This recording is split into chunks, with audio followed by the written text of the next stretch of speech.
Blog Talk Radio.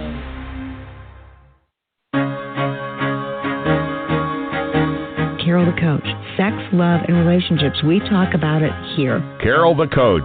Compassion with contemporary relevance. I am a psychotherapist. I can be your personal life coach, and I can help you with your issues. There are no problems too small or too big. You can talk about anything.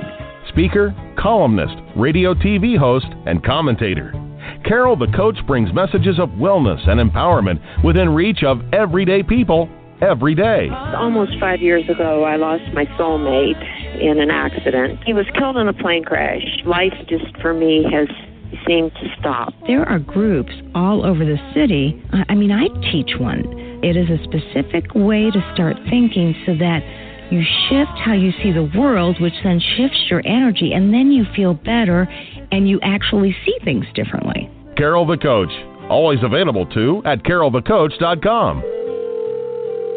Now I've got Russell on the line. I'm 47 years old. I'm a truck driver. I'm married. I have a wife in San Francisco. Okay. I haven't been home in 6 months. My thing is, I don't know if I have a sex addiction or what the problem is. Why do I want what I can't have? And as soon as I can have it, I don't want it anymore. You're right on target when you say, I don't know if I have a sexual addiction. Well, guess what? Yes, you do. And you know what? That's my specialty, Russell. So you're at the right place. Continue. I meet women online, and I'm in a different part of the country. I travel all 48 states, so I love sex. I hear self-esteem issues. You never felt good enough, and you didn't feel like you were getting what you should have then, and you're reenacting that now. Do you want to change that about yourself? You get what you need.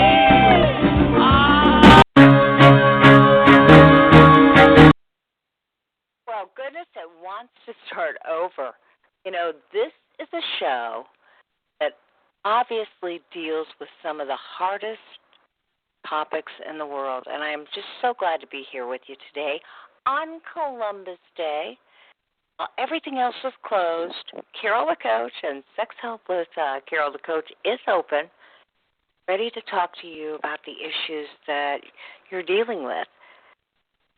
And there is no doubt that this is a field where there's a lot of pioneers that are plunging forward and working hard to establish education, treatment, compassion, and understanding for what this condition is.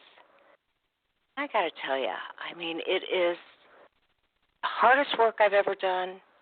It's the most rewarding. So here's what I'm doing for you. I very clearly made it my mission to have this show. Gosh, we're into our fourth year here. And I have experts in the field of sexual addiction, and I have experts in the field of partner trauma. That's the good news. And I mean, they are experts. I learn something every single week.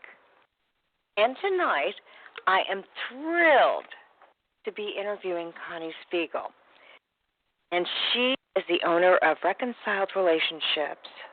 She's a relationship coach. She's a writer, an artist, and she has been through what it's like to be a partner. She's a CPC through IPEC, which is a coaching program that I actually got my certification through. And she's a partner specialist through APSAT, the Association of Partners of Sex Addict Trauma Specialists.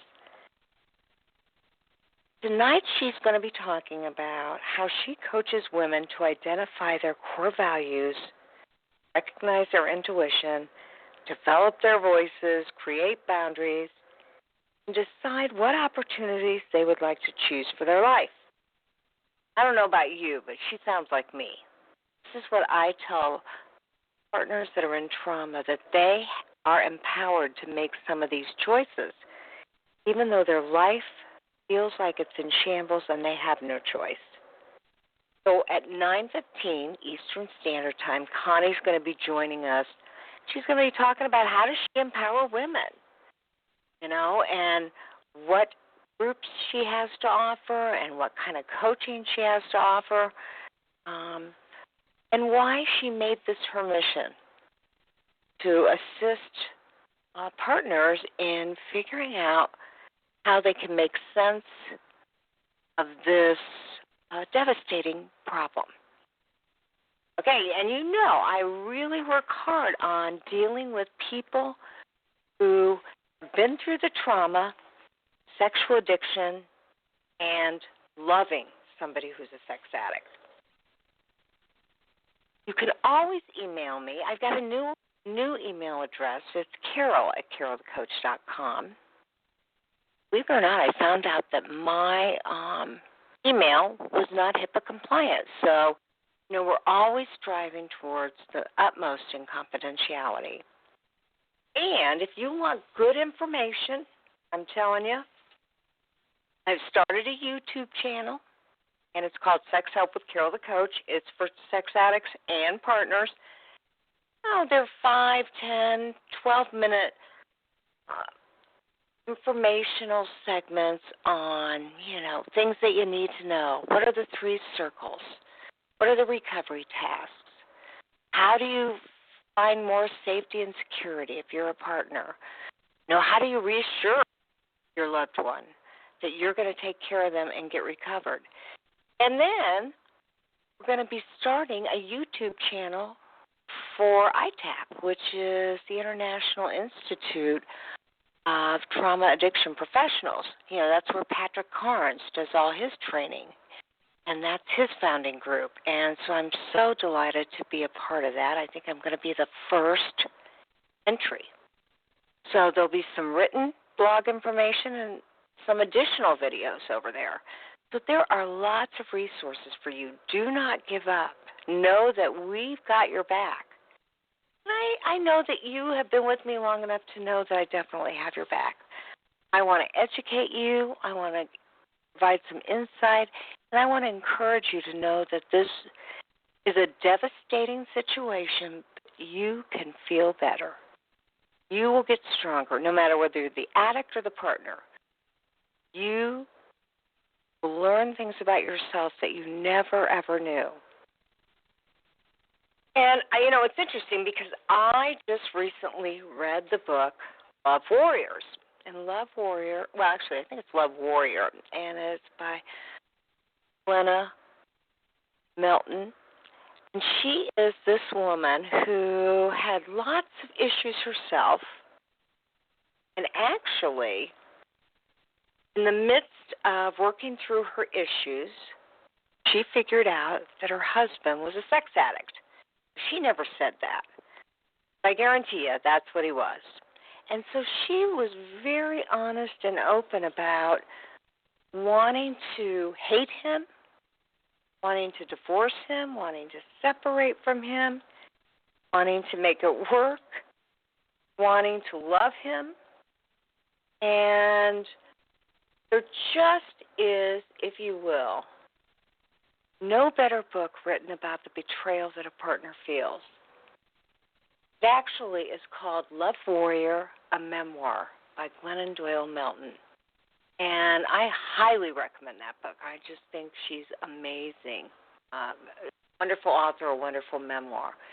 And I read that on my last vacation, and I was really taken by how real it was, how raw it was. So, I want to recommend that book.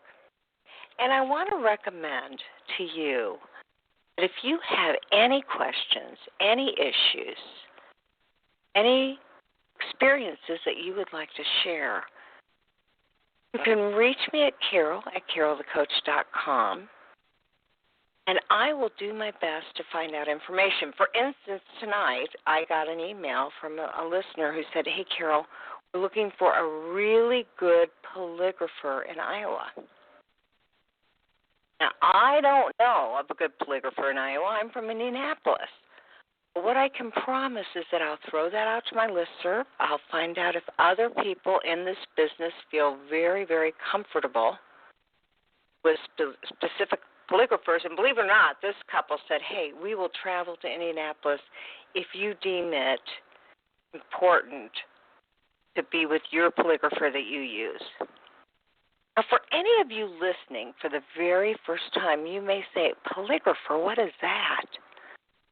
Well, one of the things that we use in our treatment of sex addicts and couples work is a polygrapher who spends time with the addict and the partner and actually tests the addict with maybe 5, 6, or 7 questions. And it's not to, for lack of a better word, bust the addict. It is to build trust with the partner. You know, so oftentimes when you've experienced partner trauma, you want to believe your husband or wife. You want to believe that they're finally working on their issues. And at the same time, there's a part of you that says, hey, you believed him or her before and it didn't work out. Don't do it again. You're going to be hurt. And so oftentimes those people have not used an experienced, seasoned sexual addiction polygrapher. And like I have one in Indianapolis, Mike Turk. He's absolutely wonderful, and he's been on the show, and he only lets the partner come up with 5 questions at a sitting. And I have guys that take this test once a month. I have guys that take this test every other month. I have guys that take this test 4 times a year, twice a year, or once a year, depending on where they are in their sobriety. And, you know, oftentimes somebody will take it 3 or 4 times a year, and then when there are repeated successful polygraphs where everything was in the up and up, sex addicts had been honest, start stretching it out. Because really, like I said, this is not to identify that an addict is lying. It's to prove that he is really working hard on his recovery, and he can prove it to you. I know there's also speculation about how accurate our polygraph tests, but I've been doing this now since 2009. It's been 7 years, and I've never seen one fail. And I've had 2 failures, but both times I knew that the addict was not being honest. I knew that in my gut. You've heard me say it before. I truly believe we are able to identify life based on our head, what we think, our heart, how we feel, and our gut, what we know. And if you're a partner, you may have tried to identify truth versus lies by using your heart, what you wanted to believe, how you felt. And although emotions are really important indicators, I got to tell you, it's the gut that really helps us to determine what is true and what is false. So this polygraph just kind of substantiates that. If you're a sex addict, I want you to know this is one of the greatest accountability tools in the world. You know, when you talk about the 10 recovery tools and what you need to do to really get honest, really work hard on your program, accountability tools like filters and blockers and polygraph tests can really help. It's the 9th tool out of 10. And it is very, very scary at first to use that. Once you've done it and you have confidence in the person who's doing the testing and you have confidence in your therapist and it works out to your advantage and it proves that you're being honest, it's a whole different ballgame. You can't wait to take that next test. And we always work with the partner to share the questions beforehand so you know what is going to be asked of you. There is no ambush here. This is to build trust with the partner because you betrayed them, him or her, repeatedly, and now they worry about what is real. Can they believe their own gut? And, you know, nobody should live like that. There's just no doubt about it. It's traumatizing. It can create lots of anxiety, lots of panic, lots of self-loathing. You know, you feel the shame while the partner feels the pain.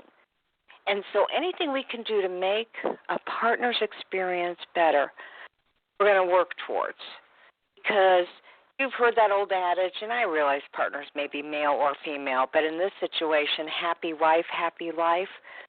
Well, here is a woman who has given her soul and love and been betrayed over and over and over again, and she's still hanging in there. She wants to believe that this relationship can make it. And so we utilize any tool possible to make that available to her. She deserves that.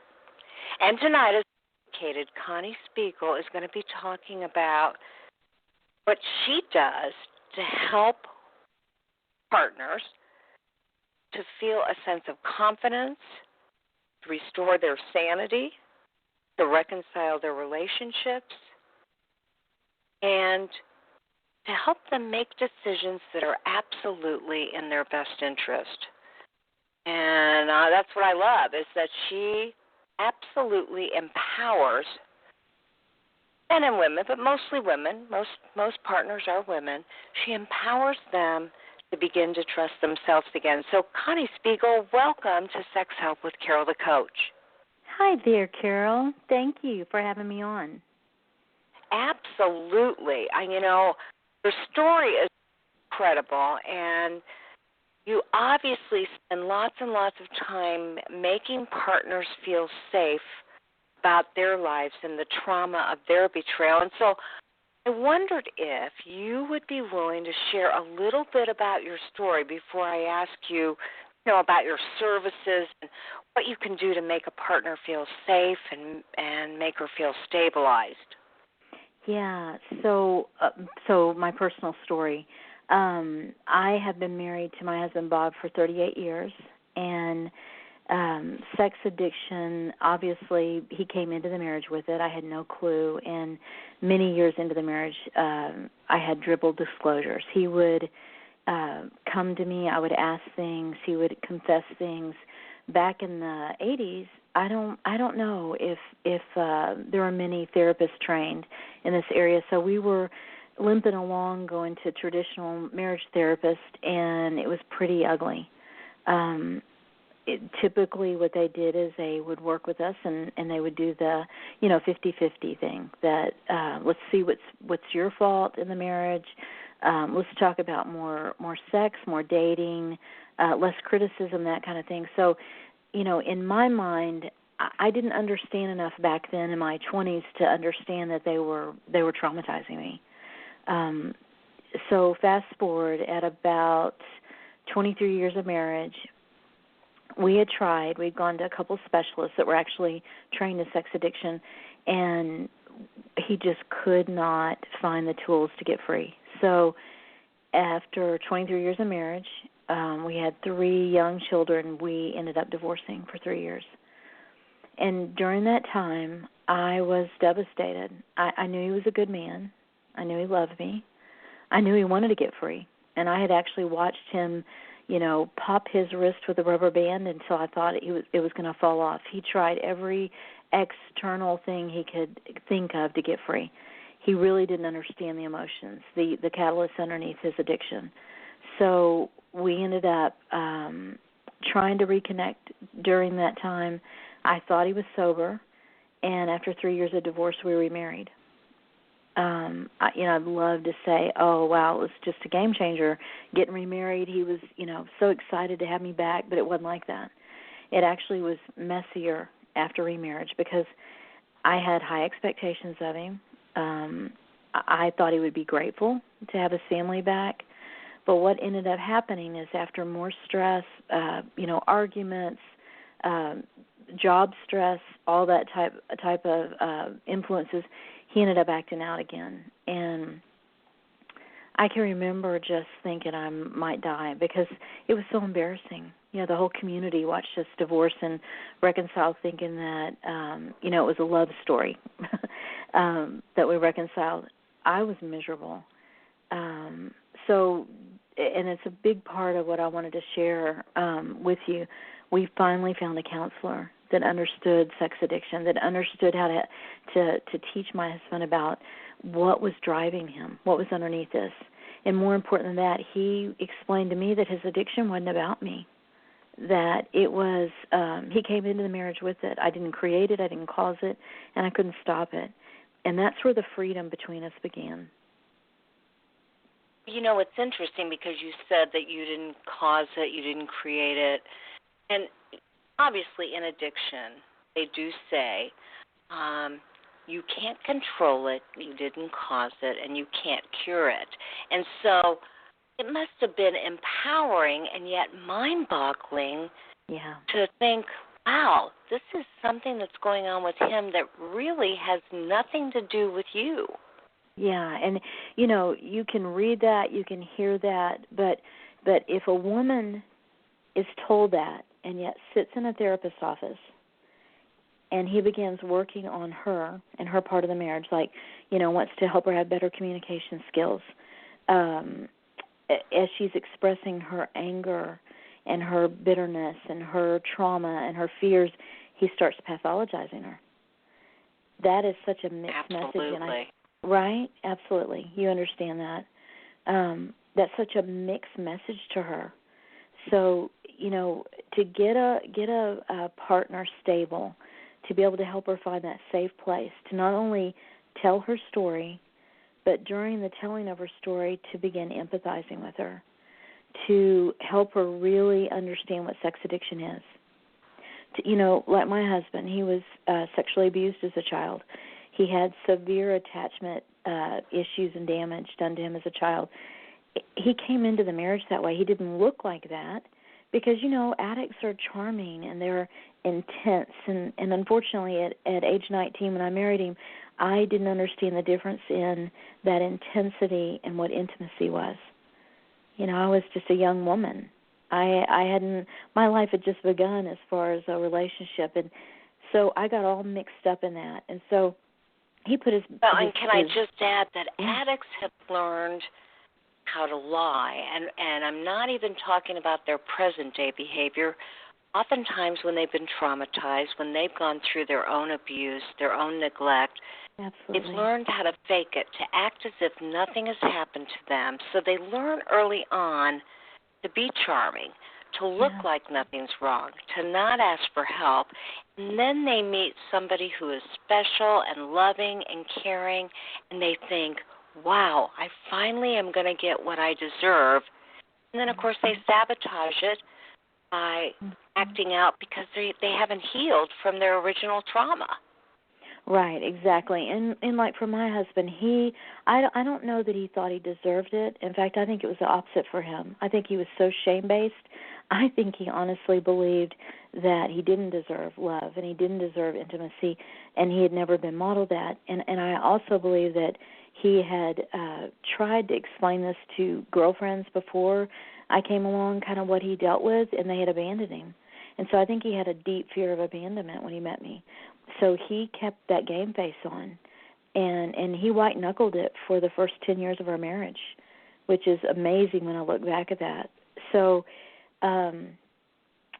going back to what you said, I think it's so important that partners truly understand that his addiction says nothing about her, yet a whole lot about him. Absolutely. I 100% agree. And, you know, isn't it, Connie, so different than the original model that we in sexual addiction learned? You know, initially we heard, well, if the addict is this sick, this partner must be that sick. And That's now right. we're realizing what a travesty that was and what an injustice that was to have that co-addict model. It has nothing to do with the partner. The sexual addict has his own issues to deal with, and it's totally separate from the love that a partner has for him. I agree. And, you know, I often wonder how many counselors are brave enough to call some of their clients and apologize. Good point. But, well, you did find somebody, though, that figured it out, correct? I did. We found a counselor, Jason Martinkus, and he actually leads all the Everyman Battle workshops, which I recommend to any addict. It's phenomenal. And, you know, we found him, and I'll tell you how we found him. It's a really cool story. So we had remarried, and I think it was, I'm not sure what year it was, but we'd been remarried quite a while, and I found out that he was in trouble again. And I gave him, in fact, it was in December, and I said I needed a few days to decide what I wanted to do. And this is something that's real important to teach partners. I said I need to set some boundaries for myself. Now, most women come to me believing that boundaries are about what they're going to make their partner do, or what they're going to make their husband do, or they're for the husband. I've learned, and I learned the hard way because I used to do it that way. I learned that if you create boundaries for yourself, they're to keep you safe, and they're not to keep people out. They're not to block people out, but they're to keep you safe, and they're a little bit of they're just a gift to yourself. I don't believe they ought to be rigid. I don't think they ought to be punishment for the husband, or even punishment for the partner. I think they're just boundaries that you set for yourself. So, for instance, I said to him, I need a few days to decide what I want to do because I could tell you're in trouble again. And I came to him and I said, I love you. I am for you. I'm for this marriage. I want it to work. And I'm not going to be able to stay in an intimate relationship with you if you're acting out again. So I'm going to give you 30 days. I'm committed to this marriage for 30 more days. But I'm going to need, in order to feel safe and stay, I need to see you going to a workshop like EMB. I need to see you with a therapist that also can do some counseling for me because I had been so left out of the process. He had gotten lots of counseling, but I never had. I would sit there and just listen to him, talk to him, but no one ever helped me all those years before. And I said, I need you to be in a really good support group, and not a support group where the guys are talking about their jobs or talking about the weather, but they're really talking about, character issues, intimacy in marriage, the stuff that support groups should be about, how to get sober, how to stay sober, how to overcome triggers, that kind of stuff. He took me seriously. I think he was on an airplane within 10 days. I gave him a list of 3 or 4 counselors. 2 of them were females, and he said, no, I don't want a female, I want a male. He picked Jason Martinkus, and we began counseling with him. It was it was so incredibly healing. He's I think where he's gifted, and I hope other counselors and therapists are listening, I hope they hear what I'm saying. For the first time, I realized what was really going to heal our marriage is that Jason put 100% of the responsibility on my husband to repair the damage he'd done. Okay? He allowed me... Absolutely. And, it's that accountability that even though it may be, hey, this is a coupleship, it's not all 100% my responsibility, but what we know to be true, and you know this because you and I went to the same coaching school. Yeah, we did. My favorite 2 coaching principles. First one is I am 100% responsible for my behavior. Yep. And no matter what happened to me, no matter what I've done, no matter what the world has done to me, I'm 100% responsible. And then the second one is to go in for the big ask. I absolutely believe that we can't do it by ourselves, and that's why for a sex addict, they are 100% responsible for their behavior. They have to be 100% accountable for their own behavior, and then they need the 12-step program, a recovery program, an intensive, a hospitalization, the right recovery books, prayer, meditation. They need a whole committee to help them to get out of this dark hole. They do, absolutely. They cannot do it in isolation. Yeah, and that's their go-to method, isn't it? Just being isolated and trying to stay to themselves. That's what most addicts do. So the fact that he put the responsibility on my husband to repair the marriage was a game changer for me because it gave me the breathing room to heal. So he allowed me to, without saying, Connie, you need to be working 100% on your own stuff. What he said was, he gave me the space, a safe place during counseling, to voice my fears, my triggers, my heartache, bitterness, anything I was doing, and he normalized it. I can remember how many times he would say, well, of course you feel that way. And what he did is he modeled to Bob, my husband, he modeled how normal those feelings were. Okay? They became less scary to my husband. Okay? And so that was a game changer for us. That totally makes sense. And so it was through this specialist who knew what he was doing. He helped your husband to take responsibility for himself. And then what happened to the coupleship? Well, I can remember the day we'd probably been counseling about a year, and he really began explaining to me what sex addiction was, how my husband had been exposed to, explicit material, aware of his sexuality way before he should have. He had been sexually abused, and what ended up happening is he explained to me that was just his normal go-to method of medicating the pain he felt. And so he started explaining to me how there were, there are three eyes that addicts get tapped into. They start feeling incompetent, insignificant, and impotent. And all of it is just basically saying they don't have what it takes. So he started explaining how those are the drivers, the catalysts underneath this addiction. They have those feelings. They're uncomfortable with it. It's painful. And since they were little boys, they had medicated it in a sexual way. Okay? And so as he explained it to me, and he started giving me examples, stories of clients and stories of things that he had, who he'd counseled and coached, he started opening up my heart.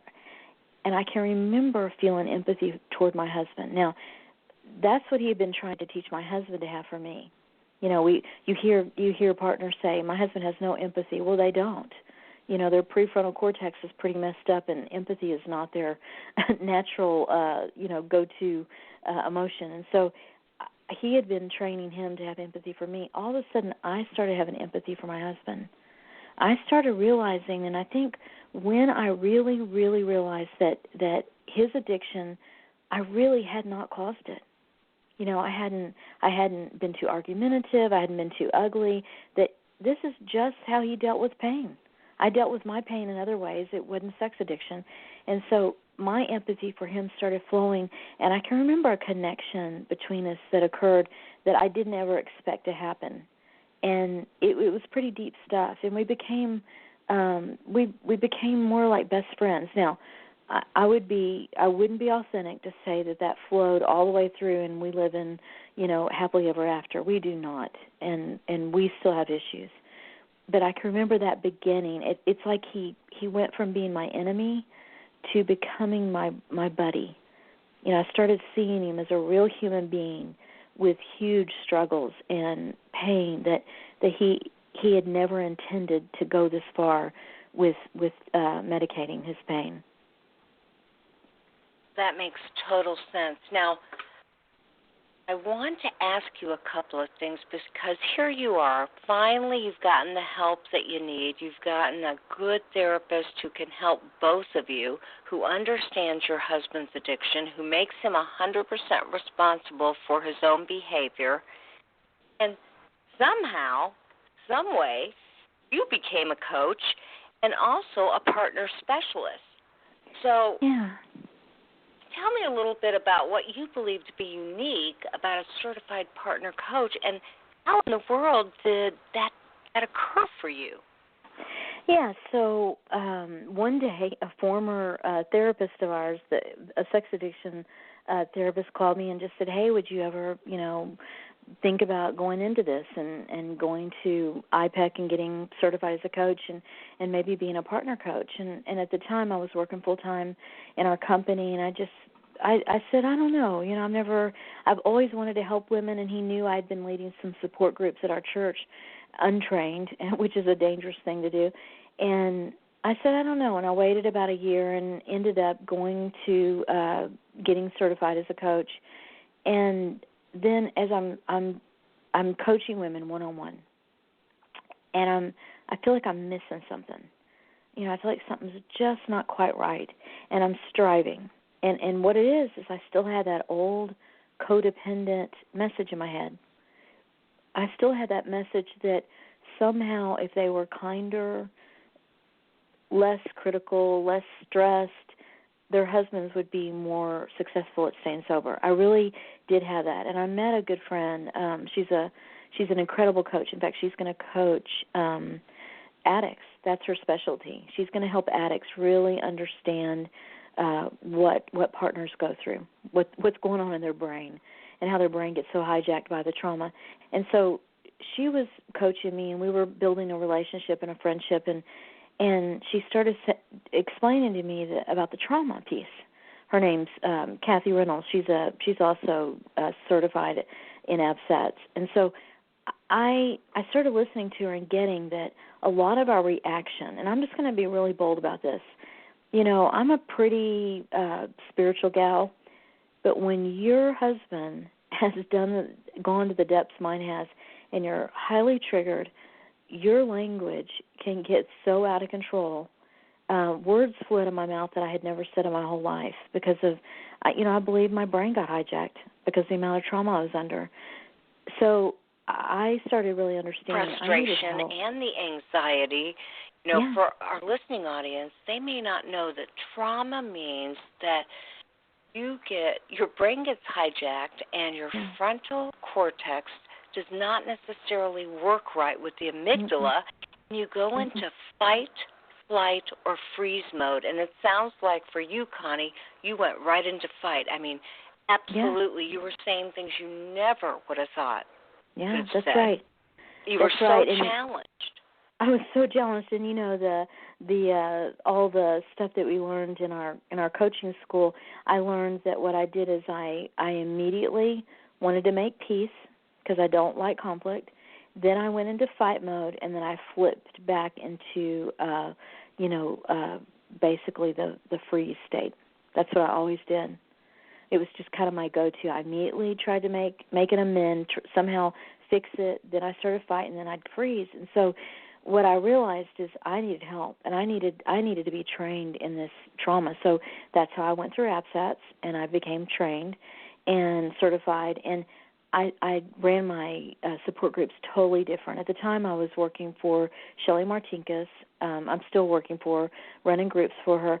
And I cannot tell you the difference in trying to lead women and all these partners, highly traumatized.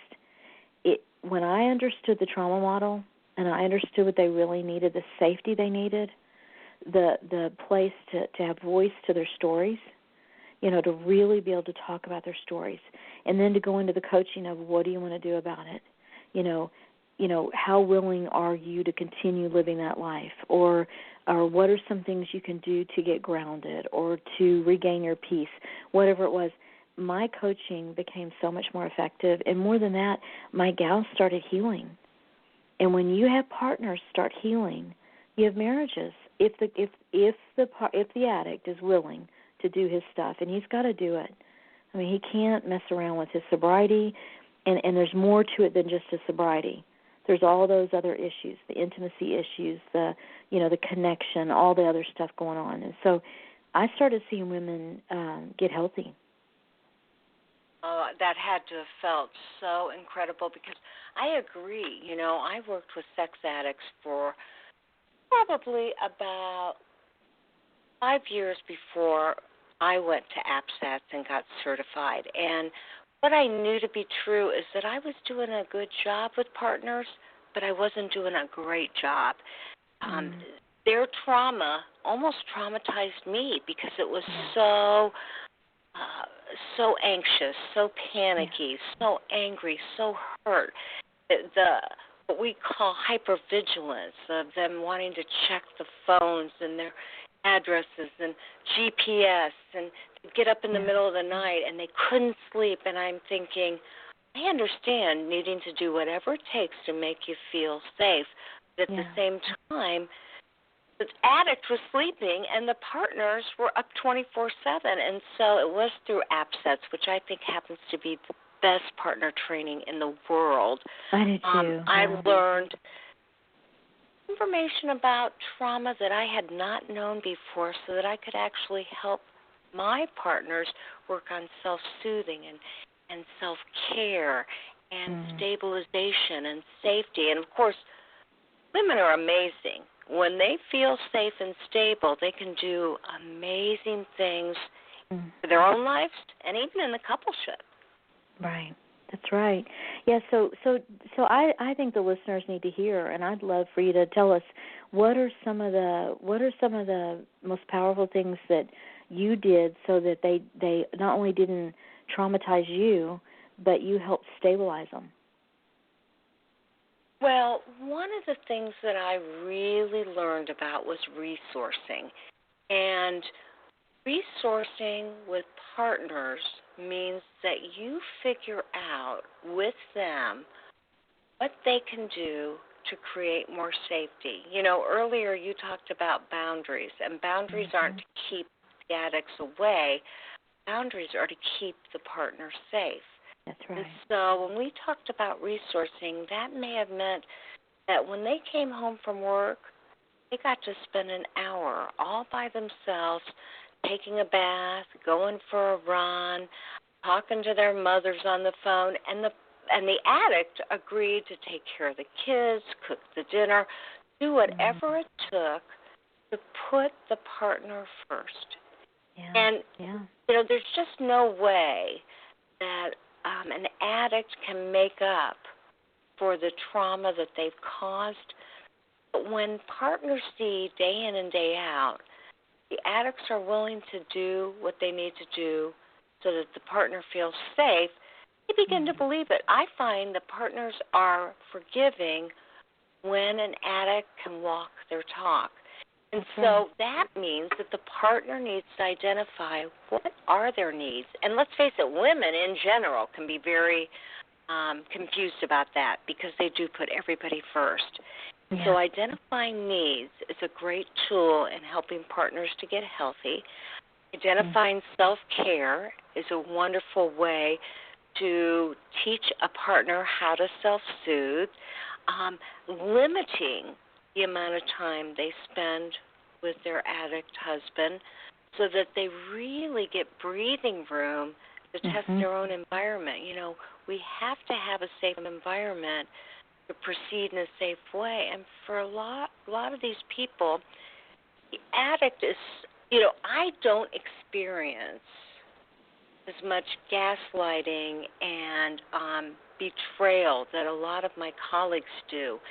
And I do believe that's because we lay it on the line right off the bat. I see couples, and I see partners, and I see the sex addicts, and they know that I'm not going to allow my clients to get betrayed over and over again. That would be my boundary. I'm not going to work with you. Right. You aren't going to work the recovery tools intensely, because that's what sex addiction requires, is intense work. Yeah, bravo for you. Those are some of the things that I do. What do you do? Well, I was going to say bravo for you, because I think there's nothing more painful than teaching these women how to, you know, get grounded, how to be safe, and it's imaginary because their husband's still acting out. And let me just touch on that real quick before I answer that question. This has been a struggle for me as a coach. I need more resources. I have found some incredible, you know, therapists and counselors and coaches, but we need more. We need more of them like you. And what I've learned is I'll have these women in a support group, and they can't quite get past it. And I hear them for months still talking about the same thing that this addict has done, their husbands have done. So, yeah, number one, they aren't feeling safe, and their intuition and their gut is correct. Most of these gals have not had a therapeutic disclosure. Their husbands haven't had polygraphs. So they're believing what the addict is. Absolutely essential in treating a true coupleship is that full disclosure so that information doesn't eke out all the time for years and years and years. And also, those polygraphs are essential. I don't know if you heard the beginning of the show, but I was just talking about the need to do that every 3 or 4 months for the first few years. And I got partners and addicts that have agreed, no, I need it once a month. Really? We have a very reasonable polygrapher here, $250 for 5 questions. And so that may seem outrageous, but that's if they have to do 4 of those a year, it's so well worth the $1,000 to feel safe again. It is. So, yeah, I agree with you. I agree with that. And something that a lot of my partners struggle with, and it's actually near and dear to my heart because I struggled with it too, is you can tell them all day long what they need to do as far as taking a hot bath, getting away from the addict, painting, music, whatever it is. But if they've had years of dribble disclosure, which I did, they learn to detach. And so, I can remember my coach girlfriend asking me, what are you feeling? I had no idea what I was feeling. I had learned if things didn't feel safe, I just detached. And I have partners like that in my groups. And they're a little bit more difficult to work with because they're just not in tune with what they're feeling. So self-intimacy is critical not only for the partner, but it's highly critical for the sex addict as well. And I'm glad you brought up groups because obviously you do run support groups for partners. So tell us a little bit about what those groups comprise of and why they're so essential in treating the mental health of a loved one who loves an addict. Yeah, I love support groups. That's kind of my niche, and I can't even say that word. I'm from Texas, so we call it a niche, but I know you guys call it a niche. So anyway, I love them because this is what I think. I think life gets more normal inside them. I think you feel like you're going crazy, losing your mind outside of one. You get on that hour-and-a-half call every week, and all of a sudden you're saying the same thing the gal, my support groups are from all over the United States. My gals live everywhere. So, I've got my gal in Dallas talking and my other gals out of New York, and they're saying the same thing, that their husband's saying the same thing, acting the same way, they feel the same way, and everybody starts feeling more normal. Before they were on that call that morning, they thought they were crazy. And my favorite thing is to hear a woman say in a group, I was so stupid not to know my husband was acting out. And to hear one of my other, partners get on the call and say, you weren't stupid. Why would you have thought that he would be doing that? And so there's a lot of normalizing. We have an environment, we create a really safe place with the partners. I teach them how to empathize, not give advice, not criticize. So what we do is we do check-ins, and everybody kind of just uses, a couple of words to describe how they're feeling, and the next thing you know, they're saying this happened this weekend, and I felt kind of crazy about this, and then I'll say, do you want feedback? And someone else will give feedback. So what I'm teaching them to do is not only tell their story and do it in safety, but I'm teaching the other women how to empathize with them. And, we do not know how to do that. I mean, empathy is a lost art.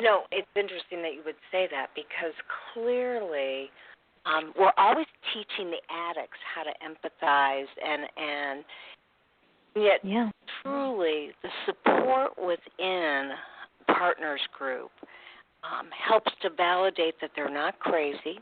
That's right. And helps to validate that they are worthwhile, that they do have intuition that can carry them through. Now, tell us a little bit about your website, because obviously you run groups and you have worked diligently on creating a safe place for partners. So give us the name of your website and tell us a little bit about the services that you offered at reconciledrelationships.com. Yeah, so it is. It's called Reconcile Relationships, and my favorite thing to do is to run groups. I do coaching one-on-one, but I find that my partners heal better within groups, and so I will try to pull them into one of my groups if they're willing to do that. It's much more cost-effective. The results seem to be I can't explain it. I can have groups that hang together. I've had some that have been together 6 months, and then some have gone as long as a year, and they become a community. And I have some that continue on these friendships. I think one of my favorite stories is one of my group members went down for an intensive with Jake Porter, who does a lot of trauma work, and he's also ABSATS trained, and she flew from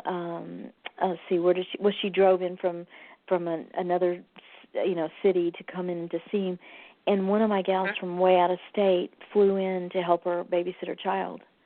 And I thought that is the beauty of groups. These women have not only bonded as sisters, they'll be best friends forever because they have this compassion for each other. And I can remember looking for that, needing that, and I couldn't find it. Back in the 80s, there weren't these type of support groups. Today, there are so many good, well-trained coaches, well-trained therapists, counselors that can pull these women in. They just have to dig for them. But I will tell you this, if you get in a group, and let's say you're highly traumatized, and you get in a group and you have a facilitator who will tell you not to tell that story again, move on, get past that trauma, let's not talk about it anymore, you're going to re-traumatize yourself, she needs to get out of that group really quickly because that's not the truth. What I've learned with partners is they need to tell that story until it makes sense. Now, we do it with boundaries within our group. We try not to get explicit. I try not to let them talk about, really highly sexual, explicit situations their husbands are in. But we make sure that what's underneath it, the emotions. I do a lot of let's talk about how you feel instead of what he did. Let's talk about how it made you feel. And I'm seeing where that trauma, it's almost like it dissipates and it lessens. Now, if I have someone in my group and I can tell they're in a cycle and 3 months into the group or 2 months in, it's just not going to happen, that's where I send them off to get trauma therapy. And any coach listening needs to really hear what I'm saying because you can almost do more damage to them if they're not fit for a group. Oh, I 100% agree. Oftentimes partner is reeling from the betrayal of the addict, and then when they get a therapist or an institution or a church that wants to rush them through therapy or doesn't empathize with them or wants to blame them, it's a whole other type of betrayal. And so sometimes partners are dealing with 2 or 3 types of betrayal all in the treatment. Yes, they are. Something that they were innocent bystanders for. It was the consequences of being married to an addict. It had nothing to do with them. Right. So I agree 100%. Listen, I am talking with Connie Spiegel, and she has this website, and it's called www.reconciledrelationships.com. She is a certified partner coach. She runs groups, and she believes that couples in counseling can benefit and repair their relationship when they deal with sexual betrayal with an expert. This is such a specialized niche that you just can't go to anybody.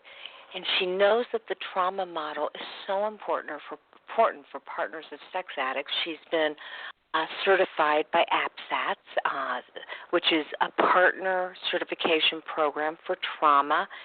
And, obviously, IPEC was your coaching school. I'm curious, you went to IPEC first before ABSATS? Yes, I did, yeah. I sure did, yeah.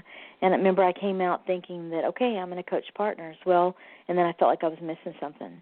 And that's how I ended up. And so then you went back to ABSATS and got some training. And are you a certified partner specialist? Yes, that's right. That's right, I am. And how many years have you been a certified partner specialist? Through ABSATS, I just was certified this year. Yeah. Fantastic. So we are right.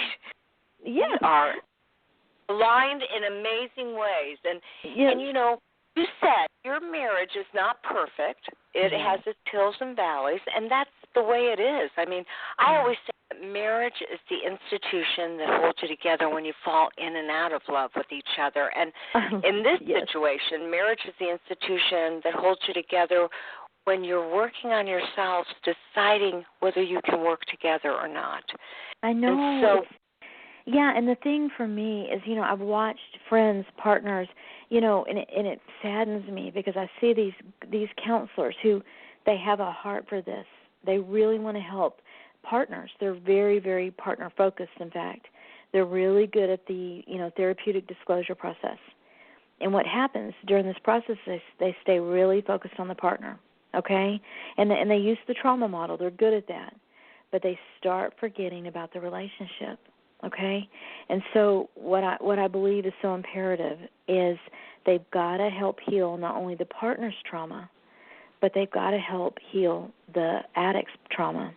And I think what happens is during these especially in the movement we're in, we're all so highly aware of how wrong the co-addict, codependent model was. So we've moved into this trauma model, but it can become so partner focused that we leave these dear men out. And I'm just going to tell you, I have a heart for addicts.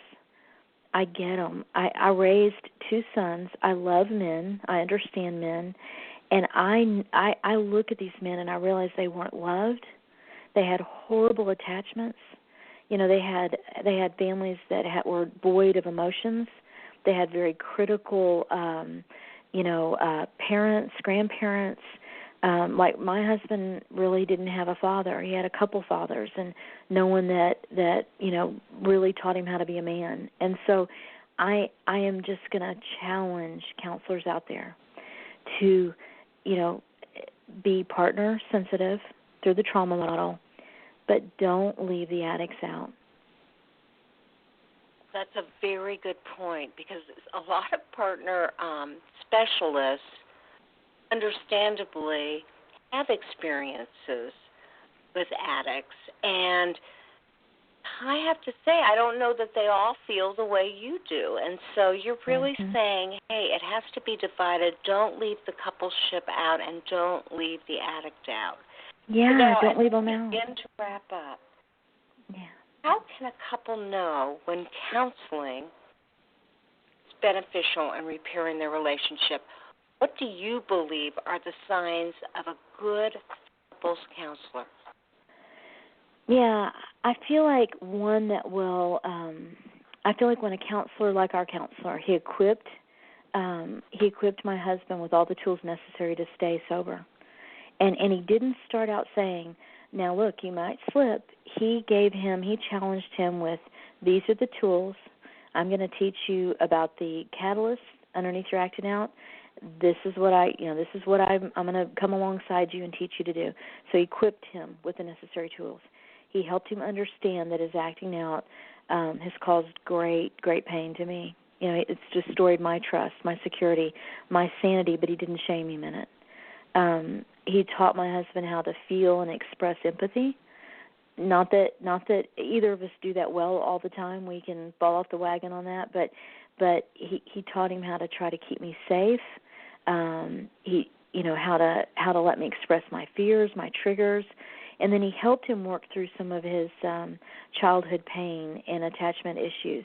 And I think that in itself, and like I mentioned earlier, we're working with Jake Porter right now. He's doing some really deep stuff that he's been trained. He's been trained by Pia Melody and Patrick Carnes and the Imago. Is it Imago therapy? I believe that's so cool. It sure is. Harville Hendricks and Imago therapy, keeping the love you want. One of the most intense couples work and possibly do. Absolutely, yeah.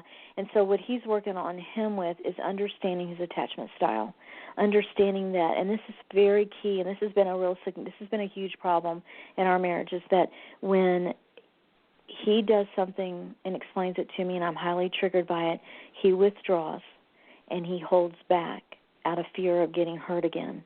And so he's teaching him how to move toward me, and he actually says, use a catcher's mitt, catch what she says, don't let it pass through your emotions, examine it, and look at it from her perspective.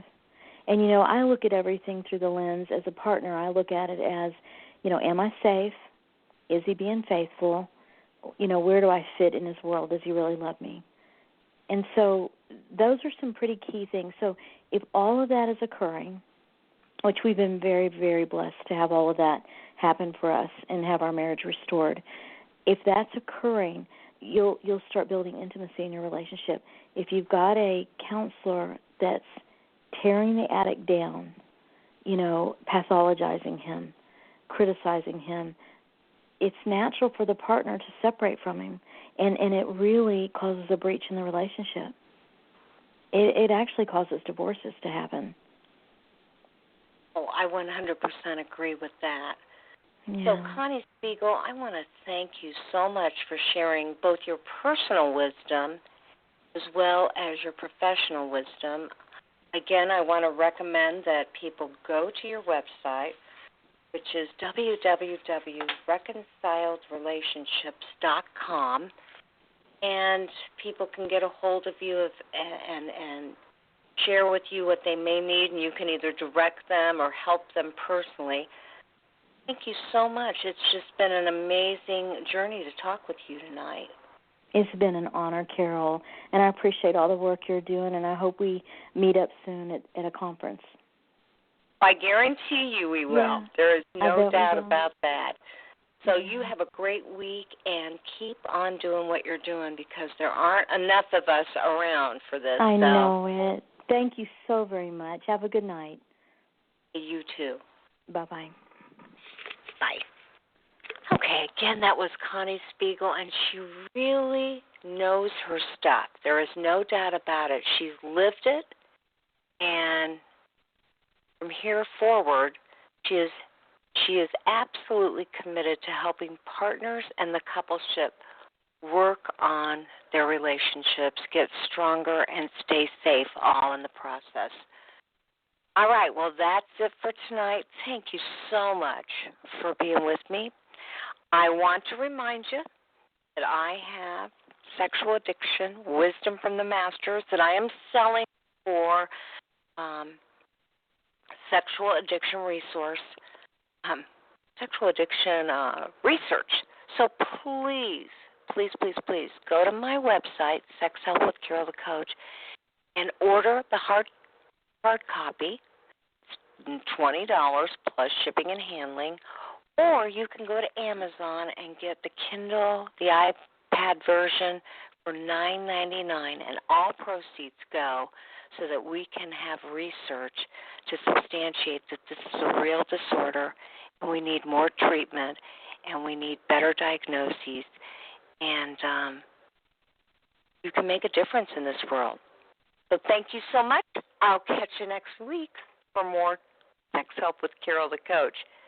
Now remember, only be one of you at all times, so fearlessly have the courage to be yourself. And as always, have a great week.